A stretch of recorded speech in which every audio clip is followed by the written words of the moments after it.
السلام علیکم ورحمۃ اللہ وبرکاتہ۔ الحمد للہ نحمده ونستعینه ونستغفره ونؤمن به ونتوکل علیہ ونعوذ باللہ من شرور انفسنا ومن سیئات اعمالنا، من يهده الله فلا مضل له ومن يضلله فلا هادي له، ونشهد أن لا إله إلا الله وحده لا شريك له، ونشهد أن سيدنا ومولانا محمدا عبده ورسوله، أما بعد، أعوذ بالله من الشيطان الرجيم، بسم الله الرحمن الرحيم، إنا أنزلناه في ليلة القدر، وما أدراك ما ليلة القدر، ليلة القدر خير من 1000 شهر، تنزل الملائكة والروح فيها بإذن ربهم من كل أمر، سلام هي حتى مطلع الفجر، صدق الله العظيم۔ میرے محترم بزرگوں، دوستوں، عزیز ساتھیوں، رمضان المبارک کے قیمتی اوقات بہت تیزی کے ساتھ نکلتے جا رہے ہیں۔ 2 عشرے گزر چکے ہیں اور یہ اب اخیر عشرہ ہے جو شروع ہو چکا۔ جو ہم سے اس ماہ مبارک میں غلطیاں کوتاہیاں ہوئیں، اللہ رب العزت معاف فرمائے، اور جو یہ مختصر سے دن بچے ہیں جو بڑے اہم ہیں، اللہ رب العزت ہمیں ان کی قدر کرنے کی توفیق عطا فرمائے۔ اللہ کے نبی صلی اللہ علیہ وسلم نے جب اپنا خطبہ دیا رمضان المبارک سے متعلق، تو آپ نے اسی وقت فرمایا کہ اس مہینے میں ایک رات ہے جو بہت ہی عظیم الشان ہے، بڑی برکتوں والی رات ہے، جسے شب قدر کہا جاتا ہے۔ لیلۃ القدر، عربی میں لیلۃ القدر کہتے ہیں، جس کا ذکر اللہ رب العزت نے قرآن کریم کے اندر کیا، اور اس مبارک رات کی فضیلت بیان کرنے کے لیے اللہ رب العزت نے مستقل ایک سورت اپنے کلام پاک میں نازل فرمائی، سورہ قدر کے نام سے، جس میں اللہ رب العزت نے واضح طور پر یہ فرمایا کہ یہ مبارک رات اتنی عظیم الشان ہے، یہ ایسی برکتوں والی ہے، ایسی رحمتوں والی ہے کہ اپنا عظیم الشان کلام اللہ پاک نے اسی رات میں نازل فرمایا۔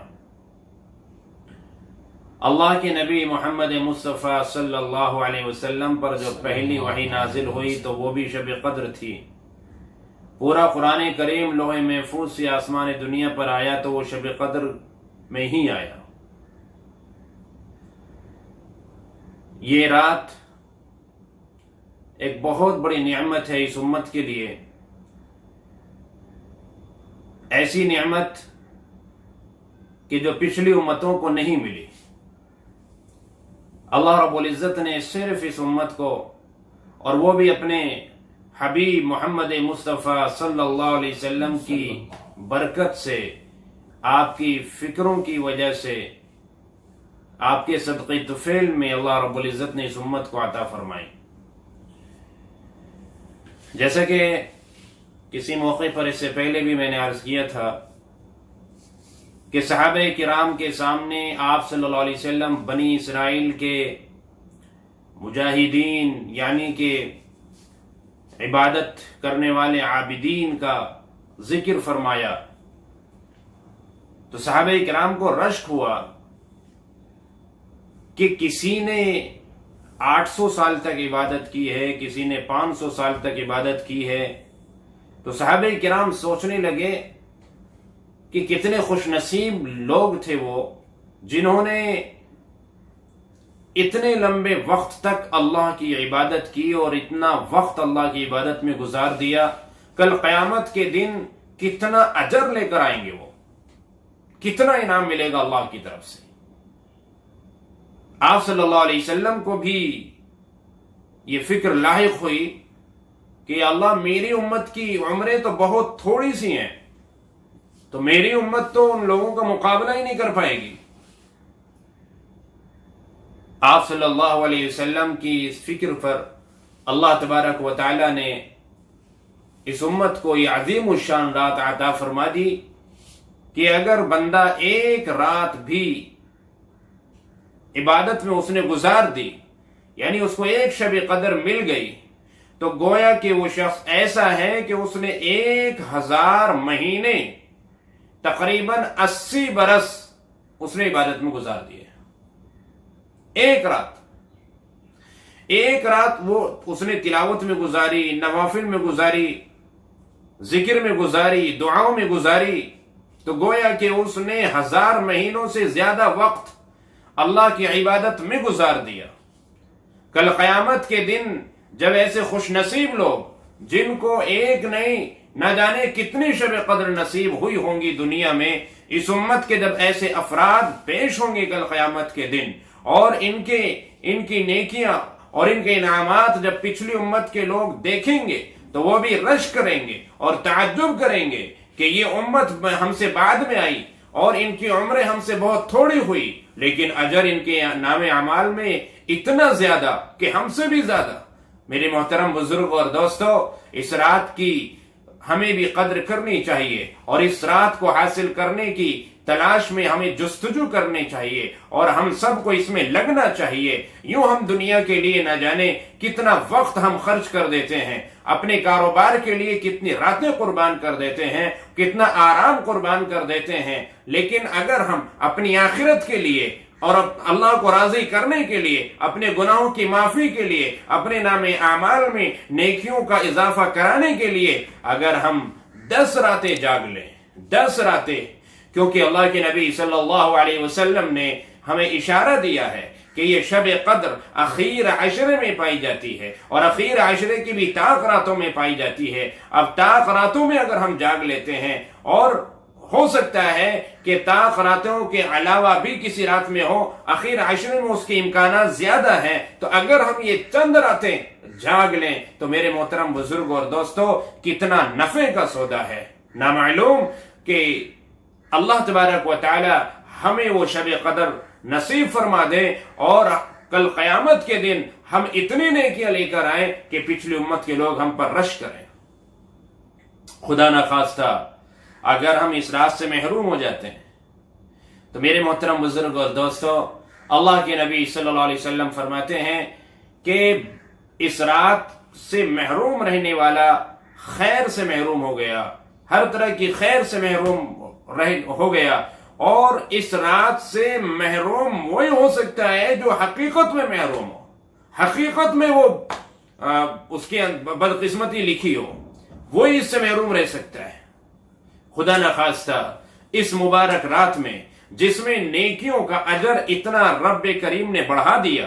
اگر ہم کسی گناہ میں مبتلا ہیں، اگر کوئی ڈرامہ دیکھنے میں مبتلا ہے، کوئی سیریل دیکھنے میں مبتلا ہے، اگر ہم غیر محرموں پر نظر ڈالنے میں مبتلا ہیں، اگر غیبت کرنے میں مبتلا ہیں، کسی کی برائی کرنے میں مبتلا ہیں، جھوٹ بولنے میں مبتلا ہیں، تو میرے محترم بزرگ اور دوستو اس کا وبال بھی اتنا ہی زیادہ ہوتا ہے، اس لیے کہ یہ اللہ کا قانون ہے، یہ اللہ کا دستور ہے کہ اللہ رب العزت جس وقت میں نیکیوں کا اجر بڑھاتے ہیں اس وقت میں ہونے والے گناہ کا وبال بھی بڑھاتے ہیں۔ اس لیے ہمیں ان مبارک راتوں میں حتی الامکان ہر طرح کے گناہ سے اپنے آپ کو محفوظ رکھنا ہے، غیبتوں سے محفوظ رکھنا ہے، چغلیوں سے محفوظ رکھنا ہے، جھوٹ بولنے سے محفوظ رکھنا ہے۔ ایسا نہ ہو کہ ان مبارک راتوں میں ہماری کوئی نماز قضا ہو جائے، ہماری تراویح رہ جائے، ہماری تہجد رہ جائے۔ میرے محترم بزرگ اور دوستو،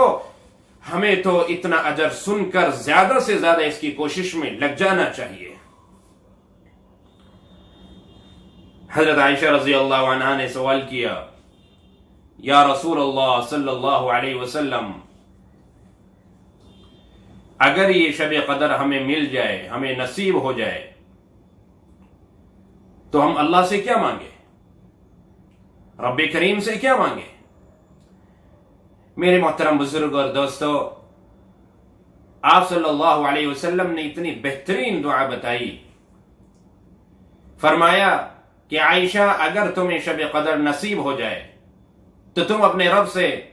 یہ مانگو اللہم انک عفو تحب العفو فاعف عنی، یا اللہ تو بڑا معاف کرنے والا ہے اور معافی کو پسند کرتا ہے، مجھے بھی معاف فرما دے۔ آپ غور کیجئے، ایسی عظیم الشان رات، ایسی مبارک رات لیلۃ القدر، جس میں رب کریم اپنے بندوں کی طرف متوجہ ہوتے ہیں، جس میں اللہ کی بے پناہ رحمتیں برستی ہیں، جس میں اللہ تبارک و تعالی اپنے بندوں پر مشفق اور مہربان ہوتے ہیں۔ میرے محترم بزرگ اور دوستو،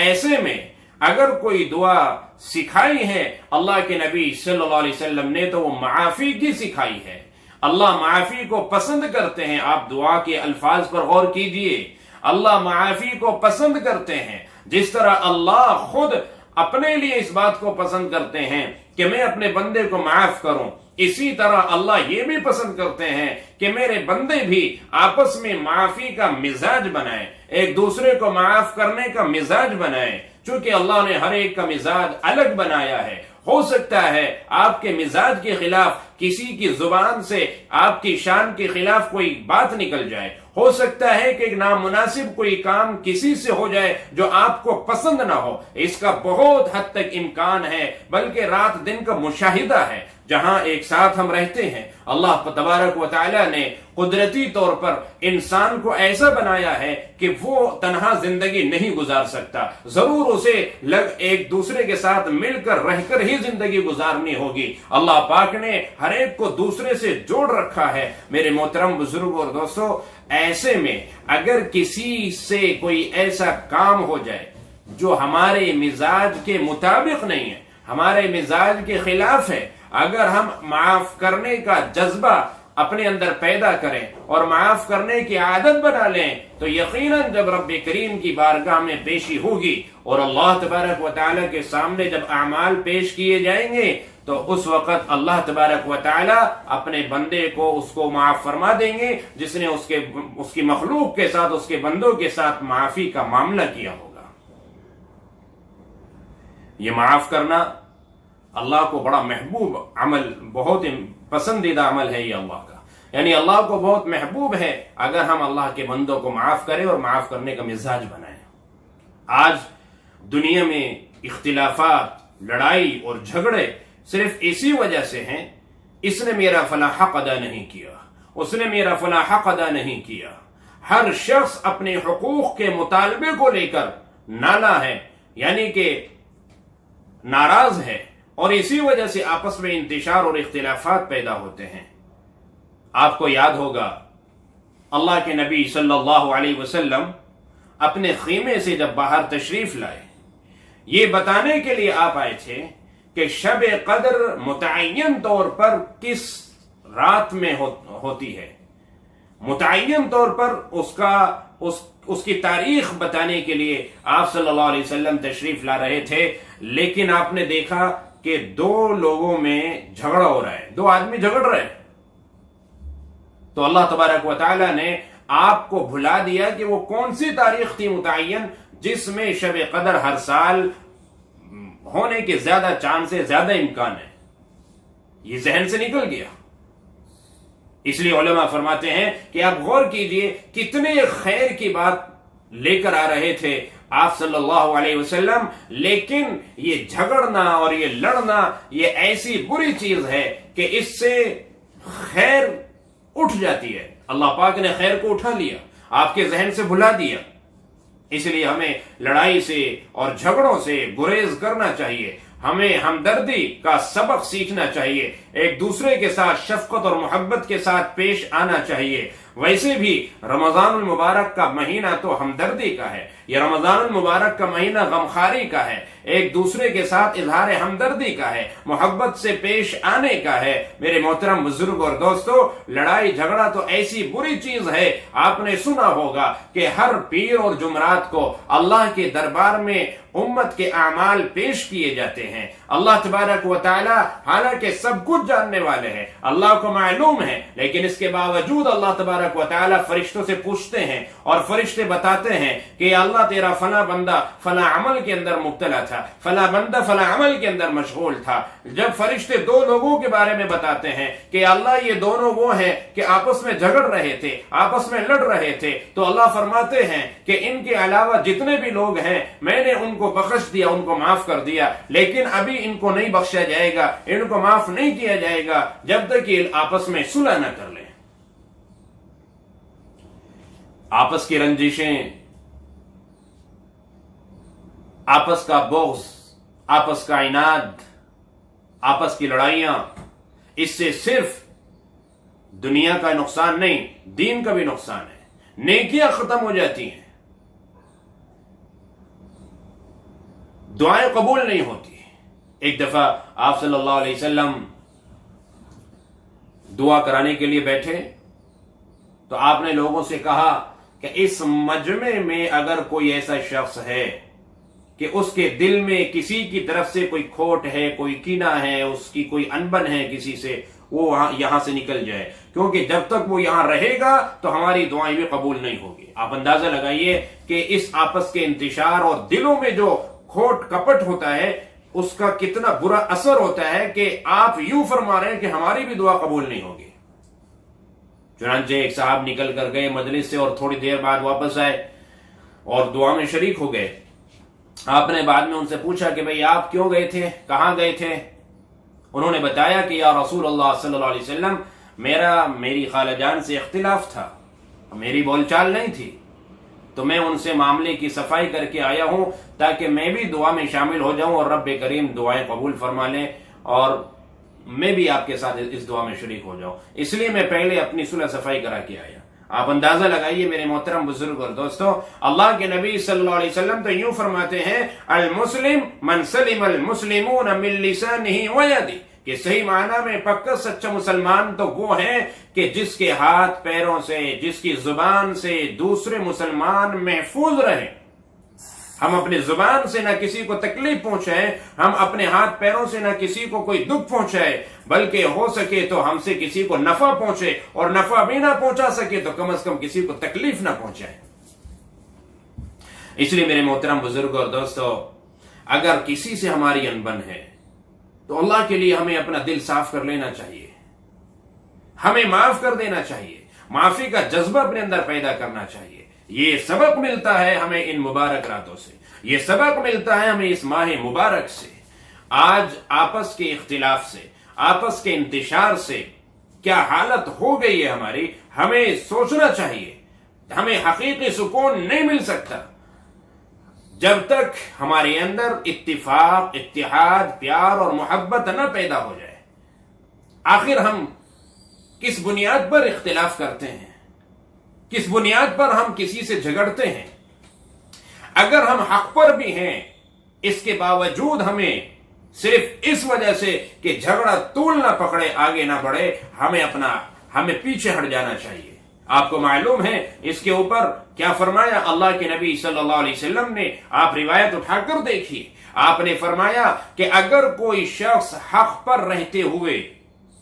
وہ نہ حق نہیں، حق پر ہے، لیکن اس کے باوجود اگر کوئی حق پر رہتے ہوئے صرف اس وجہ سے کہ لڑائیاں نہ ہوں، جھگڑے نہ ہو، انتشار نہ ہو، اپنا حق چھوڑ دیتا ہے، آپ نے فرمایا کہ جنت کے بیچوں بیچ میں اس کے لیے محل تعمیر کرنے کی ذمہ داری لیتا ہوں۔ جنت کا جو بالکل پوش ایریا ہے، بالکل سینٹر، آپ فرما رہے ہیں کہ وہاں اس کو جگہ ملے گی اگر کوئی حق پر رہتے ہوئے وہ اپنا حق چھوڑ رہا ہے۔ آج ہماری لڑائی اسی بات پر ہے، سامنے والا کہتا ہے میں حق پر ہوں، یہ کہتا ہے میں حق پر ہوں، میں کہتا ہوں کہ میں حق پر ہوں، ہم میں سے ہر ایک یہ کہہ رہا ہے کہ میں حق پر ہوں، وہ کوئی بھی ہم میں سے غلطی پر نہیں سمجھ رہا اپنے آپ کو۔ میرے محترم بزرگ اور دوستو، اس طرح تو بڑا مشکل ہے فیصلہ کرنا، سبھی اپنے آپ کو حق پر سمجھ رہے ہیں، تو حق پر سمجھتے ہوئے اس کے باوجود ہمیں پیچھے ہٹ جانا چاہیے تاکہ جنت کے سینٹر میں، جنت کے بیچوں بیچ ہم اس محل کے حقدار ہو سکیں جس کا اللہ کے نبی صلی اللہ علیہ وسلم نے وعدہ کیا ہے۔ آپس میں دلوں کو ملائیں، دلوں کی رنجشوں کو دور کریں، جو اختلافات ہیں ان کو دور کریں. آج ہمارا حال یہ ہو گیا کہ میری فلاں اس سے بول چال نہیں ہے، اس سے بات چیت نہیں ہے، اس سے بول چال بند ہے. اگر کہیں وہ دونوں آپس میں مل جائیں، ٹکراؤ ہو جائے، ایک دوسرے سے منہ پھیر لیتے ہیں، شکل دیکھنا گوارا نہیں ہے. اندر اتنی نفرت، اتنا بغض بھرا ہوا ہے کہ ایک دوسرے کو دیکھنا پسند نہیں کر رہے، ایک دوسرے سے بات چیت نہیں ہو رہی. مہینوں مہینوں گزر جاتے ہیں، سالوں سال گزر جاتے ہیں، بات چیت نہیں ہوتی ہے. آخر کیوں؟ میں اپنے آپ کو زیادہ بہتر سمجھتا ہوں، میں اپنے آپ کو افضل سمجھتا ہوں. اگر میں ایسا نہیں سمجھتا تو آخر کیا وجہ ہے جس کی وجہ سے میں بول چال نہیں کر رہا، میں کسی سے ملنا پسند نہیں کر رہا؟ اگر کوئی کہتا بھی ہے کہ بات چیت شروع کر دو بھائی، بول چال بند کرنا اچھی بات نہیں ہے، تو ہمارا جواب ہوتا ہے کہ میاں وہی زیادہ ہم سے زیادہ بہتر ہے وہ کہ ہم اس کے سامنے جھکیں. وہ زیادہ بڑا ہے، ہم زیادہ بڑے ہیں. اسے چاہیے کہ وہ آئے اور معافی مانگے اور وہ ہم سے بات چیت شروع کرے. میں ابتدا کیوں کروں؟ میں پہل کیوں کروں؟ یہ کتنی نیگیٹو سوچ ہے، کتنی غلط سوچ ہے کہ میں کیوں پہل کروں. حدیث میں آتا ہے کہ پہل کرنے والا جو پہل کرتا ہے، اللہ تبارک و تعالیٰ کے یہاں اسے لکھ دیا جاتا ہے کہ یہ تکبر سے بری ہے، اس کے اندر تکبر نہیں ہے. جو پہل کر رہا ہے اللہ کے یہاں لکھ دیا جاتا ہے کہ اس کے اندر تکبر نہیں ہے. کیا ہم نہیں چاہتے رب کریم کے یہاں ہمارے بارے میں یہ لکھا جائے کہ اس کے اندر تکبر نہیں ہے، اس کے اندر عاجزی ہے جو اللہ کو پسند ہے. عاجزی اختیار کرنے سے بندہ کبھی چھوٹا نہیں ہو جاتا، عاجزی اختیار کرنے سے کبھی بندہ نیچا نہیں ہو جاتا. من تواضع للہ رفعہ اللہ. اللہ کے نبی صلی اللہ علیہ وسلم فرماتے ہیں کہ جو اللہ کے لیے تواضع اختیار کرتا ہے اللہ اسے اور بلند کرتے ہیں، اللہ اسے اور عزت دیتے ہیں. میں چھوٹا بنا اللہ کے لیے، میں نے پہل کی ہے اللہ کے لیے، چاہے وہ عمر میں مجھ سے چھوٹا ہے، میں بڑا بھائی ہوں وہ چھوٹا بھائی ہے، ہماری دونوں کی بات چیت نہیں ہے، بول چال نہیں ہے. اگر میں بڑا ہوتے ہوئے بھی اپنے چھوٹے بھائی کے یہاں چلا جاؤں گا اس سے ملاقات کرنے، میرے محترم بزرگ اور دوستو، اس سے میری شان میں کوئی کمی نہیں آ جائے گی، میری عزت میں فرق نہیں آ جائے گا. یہ اللہ کا وعدہ ہے کہ آپ نے پہل کی ہے، آپ کی عزت کو اللہ اور بڑھائیں گے. کیا ہمیں اللہ کے وعدے پر یقین نہیں؟ کیا اللہ کے نبی صلی اللہ علیہ وسلم کے وعدے پر ہمیں یقین نہیں؟ اگر خدا نخواستہ یہی حال رہا اور ہم میں سے کوئی بھی پہل کرنے کے لیے تیار نہیں ہے تو پھر ہمیں وہ حدیث یاد رکھنی چاہیے جس میں اللہ کے نبی صلی اللہ علیہ وسلم فرماتے ہیں کہ من حجر اخاہ فوق ثلاث فلیتبوأ مقعدہ من النار یا فی النار، کہ جس نے اپنے بھائی کو 3 دن سے زیادہ چھوڑے رکھا، 3 دن ہو گئے بات چیت نہیں ہوئی، 3 دن ہو گئے بول چال بند ہے، اگر کسی نے اپنے بھائی کو اس طرح چھوڑے رکھا تو اور اس حال میں مر گیا، اس کا انتقال ہو گیا، تو وہ اپنا ٹھکانہ جہنم میں بنا لے. اس کی نمازیں، اس کے روزے، اس کا حج، اس کی زکوٰۃ، اس کا سب کچھ رکھا رہ جائے گا ایک طرف. یہاں روزے، نماز، زکوٰۃ کا ذکر نہیں ہے کیونکہ وہ دنیا سے گیا اس حال میں ہے کہ اس کی فلاں شخص سے بات چیت نہیں تھی، بول چال بند تھی. ایمان والے بھائی سے، کوئی بھی ایمان والا بھائی، اس سے بول چال بند تھی اس کی، اور اسی حال میں چلا گیا. ہاں اگر کسی سے ہماری انبن اس وجہ سے ہے کہ وہ دین پہ نہیں عمل کر رہا ہے، وہ نماز کی پابندی نہیں کر رہا، میں اس وجہ سے ناراض ہوں، وہ نماز نہیں پڑھ رہا ہے، میں اس وجہ سے ناراض ہوں، وہ شراب پیتا ہے نہیں چھوڑ رہا ہے، میں اس وجہ سے ناراض ہوں، وہ شادی بیاہ میں فضول خرچی کرنا چاہ رہا ہے، میں روکنا چاہ رہا ہوں، اس وجہ سے میں ناراض ہوں. اگر کسی دینی مصلحت کی وجہ سے ناراض ہے تو یہ ناراضگی تو ٹھیک ہے، یہ ناراضگی تو ٹھیک ہے، یہ اس کی اصلاح کے لیے ہے. لیکن اگر ہم نے دنیاوی معاملات کی وجہ سے آپس میں بول چال چھوڑ رکھی ہے اور ہماری ناراضگیاں ہیں تو میرے محترم بزرگ اور دوستو پھر بہت بڑا مسئلہ ہے. اس لیے ہمیں شب قدر کی اس دعا سے ہمیں یہ سبق لینا چاہیے. ہم کیا پہلا لفظ بولتے ہیں؟ اللہم انک عفو، یا اللہ تو بہت معاف کرنے والا ہے، تحب العفو، معافی کو تو پسند کرتا ہے. میرے محترم بزرگ اور دوستو، میں اپنے بارے میں تو یہ پسند کروں کہ مجھے معاف کر دیا جائے، اپنے بھائی کے بارے میں یہ پسند نہ کروں کہ اس کو معاف کر دیا جائے۔ جو اپنے لیے پسند کرو وہ اپنے بھائی کے لیے بھی پسند کرو۔ تو اس لیے ہم یہ طے کریں اور ہم اس سال اس ماہ مبارک سے، ان مبارک راتوں سے ہم یہ سبق لیں کہ ہمیں اپنے اندر محبت اور ہمدردی کا جذبہ پیدا کرنا ہے، ایک دوسرے کو معاف کرنے کا جذبہ پیدا کرنا ہے، ایک دوسرے کو ہم زیادہ سے زیادہ نفع پہنچائیں، نقصان نہ پہنچائیں۔ اگر کسی کے درمیان لڑائی ہے، اختلاف ہے، جھگڑا ہے تو ان کی صلح کرانے کی ہمیں فکر کرنی ہے۔ اگر کسی کو کوئی نقصان پہنچتا ہے، کوئی دکھ تکلیف پہنچتی ہے تو اسے اپنی تکلیف سمجھنا ہے، کیونکہ پوری امت ایک فرد واحد کی طرح ہے۔ جیسے ایک شخص، اس کے جسم کے اندر یہ اس کے اعضاء ہیں، ہاتھ ہے، پیر ہے اور دوسرے حصے ہیں جسم کے۔ اب جسم کے کسی حصے کو کوئی تکلیف پہنچتی ہے تو پورا جسم بے چین ہو جاتا ہے، پورے جسم کو درد محسوس ہوتا ہے۔ ایسی میرے محترم بزرگ اور دوستو، اگر کسی ایک فرد کو بھی کوئی تکلیف پہنچ رہی ہے تو ہم میں سے ہر ایک کو اس کا احساس ہونا چاہیے۔ اس بات کی ہمیں کوشش کرنی چاہیے کہ امت کا کوئی بھی فرد اگر کسی پریشانی میں ہے تو کوشش کرنی چاہیے کہ اللہ پاک مجھے ذریعہ بنا دے اس کی پریشانی کے دور ہونے کا، اور اگر میں کسی وجہ سے پریشانی دور نہیں کر پا رہا ہوں تو کم از کم ہم اس کو تسلی کے کچھ کلمات ہی کہہ دیں۔ یہ بھی ایک بہت پسندیدہ عمل ہے کہ ہم کچھ تسلی کے کلمات کہہ دیں جس سے کہ اس کو کوئی تسلی پہنچ جائے۔ ہم کسی کی مالی مدد کوشش کریں کہ مالی مدد ہو جائے، کوئی مالی مدد ہم سے نہیں ہو سکتی تو کم از کم زبان سے کچھ تسلی دیں جس سے کہ اس کا کوئی غم ہلکا ہو۔ تو میرے محترم بزرگ اور دوستو، یہ مزاج ہمارا بننا چاہیے، ایک دوسرے کو معاف کرنے کا مزاج بننا چاہیے۔ کل قیامت کے دن اللہ کے سامنے پیشی ہوگی نا تو اللہ بھی کہیں گے کہ تو مجھ سے زیادہ معاف کرنے والا ہے۔ ارے میں تو غفور الرحیم ہوں، تو میرے بندوں کو اس قدر معاف کرتا تھا تو مجھ سے بھی آگے نکلنا چاہتا ہے، چل میں نے تجھے معاف کر دیا، تو جنت میں چلا جا۔ اس طرح کے بھی واقعات آئیں گے کل قیامت کے دن۔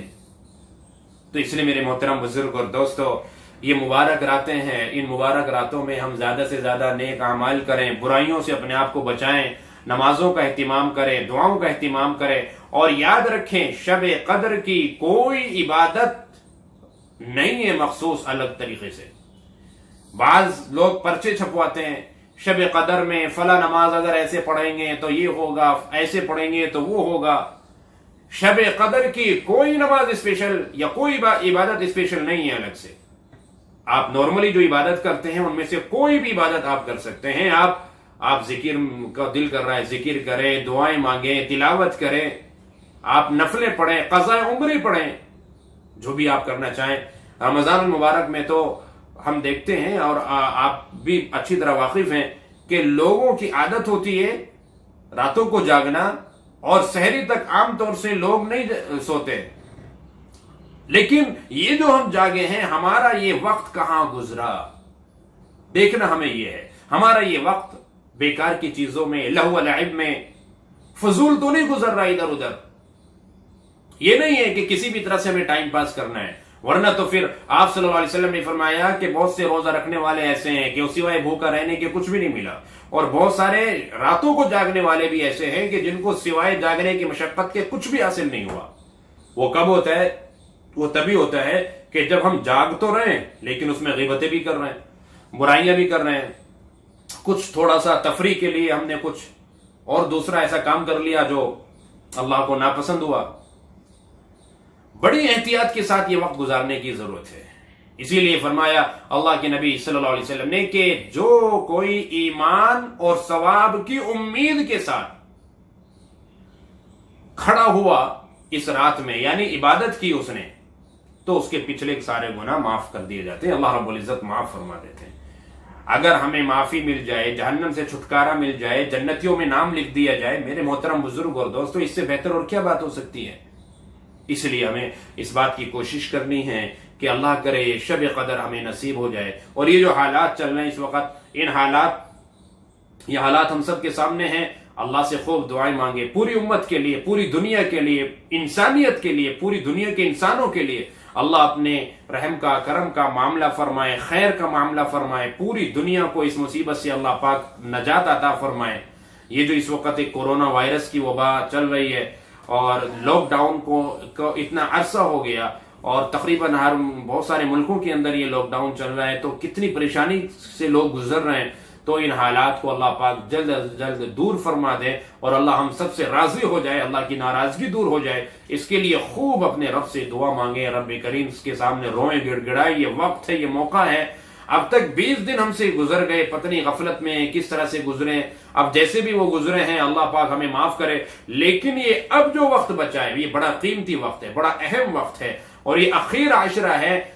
اس میں ہم اپنی پچھلی تمام کوتاہیوں اور غلطیوں کو اللہ سے معاف کرا کے پاک و صاف ہو سکتے ہیں۔ یہ چانس ہے ہمارے پاس، ابھی اللہ پاک نے ہمیں یہ موقع دیا ہے، اس موقع سے ہم فائدہ اٹھا لیں، اپنے اللہ کو راضی کر لیں۔ تو بھئی یہ جو شب قدر ہے اس کی ہم میں سے ہر ایک کوشش کرے، جستجو کرے۔ الحمدللہ جو لوگ اعتکاف میں بیٹھے ہوئے ہیں ان کو تو یقیناً یہ شب قدر ملنی ہے، کیونکہ وہ تو 24 گھنٹے اللہ کی عبادت میں، اگر وہ سو بھی رہے ہیں تو بھی اللہ کی عبادت میں ہیں۔ لیکن ہم لوگ جو اعتکاف میں نہیں ہیں ہم میں سے اور اپنے گھروں میں ہیں، تو بھئی وہ میں اللہ کے لیے پھر میں یہ عرض کر رہا ہوں، یہ گزارش کر رہا ہوں کہ ایسا نہ ہو کہ ہم راتوں کو باہر گلیوں میں گاڑیوں پر بیٹھ کر گپ شپ کرتے ہوئے یا موبائل میں لگتے ہوئے ہم اپنے وقت کو گزار دیں، اور جب سحری کا وقت ہوا تو سحری کھائی اور پھر سو گئے۔ بھئی ایسا ہرگز نہ ہو، کوئی نماز ہماری مس نہ ہو جائے۔ نماز کا اہتمام، تہجد کا اہتمام، ذکر کا اہتمام، ہم خوب اس چیز کا اہتمام کریں اور اپنے رب کو منائیں۔ پوری امت کے لیے آپ کو دعا کریں، آپ سے دعاؤں کی